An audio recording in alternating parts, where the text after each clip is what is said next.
Olá, continuando com a nossa arte de viver, hoje vamos tratar de um capítulo que se chama Pensar com clareza é vital. Muitas vezes tenho falado sobre isso, inclusive há uma outra frase do próprio Epíteto que diz: proteja sua razão e ela protegerá você. Reitero que quando o Epíteto trata de razão, não trata dessa razão banal que nós usamos no dia a dia para resolver pequenos problemas cotidianos. Ele está falando da reta razão, que é aquela razão que utilizamos para refletir, para deduzir a realidade das coisas, para buscar a essência das coisas, sempre amparada na coluna vertical dos nossos princípios, dos nossos valores. Ele diz da necessidade de exercitarmos essa razão, aprendermos a pensar por nós mesmos, porque isso nos defende de todo tipo de manipulação. Nós estamos constantemente sendo arrastados por sofismas, por falácias, que nós também utilizamos. Não nos preocupamos com a clareza e a veracidade dos nossos argumentos. Isso nos provoca muita confusão e somos muito manipulados e arrastados a decisões erradas. Então, prestem bastante atenção a esse capítulo de hoje, que está muito útil e muito esclarecedor.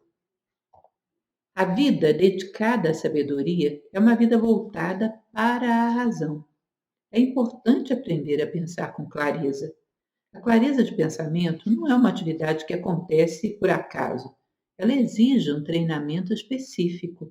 É através dela que somos capazes de direcionar corretamente a nossa vontade, manter-nos fiéis aos nossos verdadeiros propósitos, descobrir qual é o nosso relacionamento com os outros e os deveres inerentes a esses relacionamentos. Ou seja, todas as bases, todos os balizamentos de uma vida verdadeiramente humana são construídos por essa reta razão. Portanto, é importante treiná-la, aprender a utilizá-la.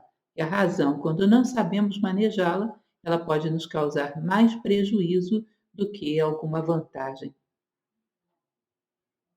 Toda pessoa deveria aprender a identificar um raciocínio inconsistente e enganoso. Analise se as inferências são legitimamente derivadas, para não tirar conclusões sem fundamento. Ou seja, lógica é uma arte de partir das premissas corretas e chegar a conclusões que realmente se deduzem dessas premissas. No meio do caminho, muitas vezes, passamos por sofismas, por falácias que nos induzem a deduzir uma situação que não estava presente naquela premissa.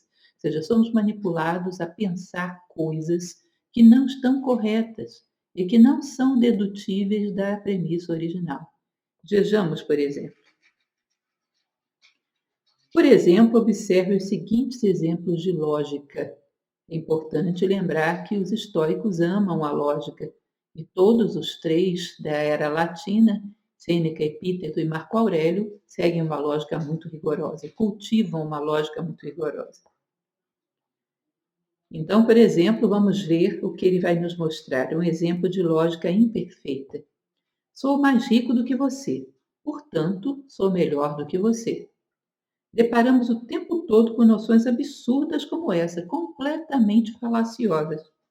A conclusão válida que pode ser tirada é: sou mais rico do que você, portanto, possuo mais bens ou dinheiro do que você. Ou seja, se eu sou mais rico que você, o que eu posso deduzir? Tem mais dinheiro no meu bolso. Mas não, eu sou melhor do que você. O que é ser melhor? É qualidade ou é quantidade? Em que estamos nos baseando para hierarquizar os homens? Isso com certeza não se deduz aí. Nem alguém mais rico, nem alguém mais famoso, ou quaisquer desses atributos, que podem apresentar algumas vantagens, mas nunca são suficientes para dizer que um homem é superior a outro. Outros exemplos. Eu me expresso de maneira mais persuasiva do que você. Portanto, sou melhor do que você. Ou sou mais inteligente que você. Da premissa, ou seja, eu me expresso de forma mais persuasiva, só podemos concluir o seguinte: eu me expresso de maneira mais persuasiva do que você, portanto, o que digo produz mais efeito do que o que você diz. Lembre-se, porém, seu caráter não depende de bens materiais ou de um discurso persuasivo, e muito menos da sua inteligência. Inteligência vem de intelegere, escolher dentre. Inteligência é discernimento e não simplesmente um discurso bem elaborado, que pode ser útil, mas não é suficiente para poder distinguir alguém como inteligente ou não. Inteligência é, sobretudo, encontrar dentre as coisas que te oferecem a opção que é coerente com os teus princípios.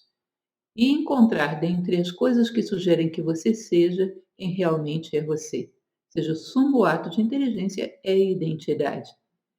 E não tem nada a ver com uma oratória ou uma retórica bem treinada. Dedique-se a compreender bem os mecanismos da clareza de pensamento e você não será ludibriado. Um conhecimento sólido de lógica e das regras para uma argumentação eficaz será sempre muito útil para você. Então, por exemplo, eu sugiro que você treine. Leia só a primeira frase de uma reportagem.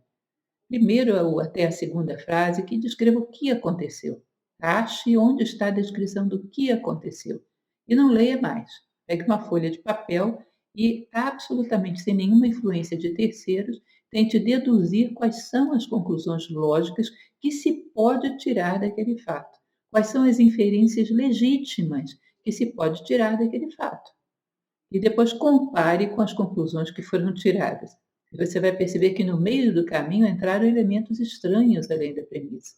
Entraram opiniões pessoais, tendências, inclinações que deduzem muito mais do que aquele fato poderia indicar isoladamente. E aí recomendo também conhecerem as falácias clássicas, que são muito úteis porque você percebe que é vítima delas constantemente e às vezes pode até vitimar os demais, usando inconscientemente esse tipo de argumento. Pense a respeito. Um abraço.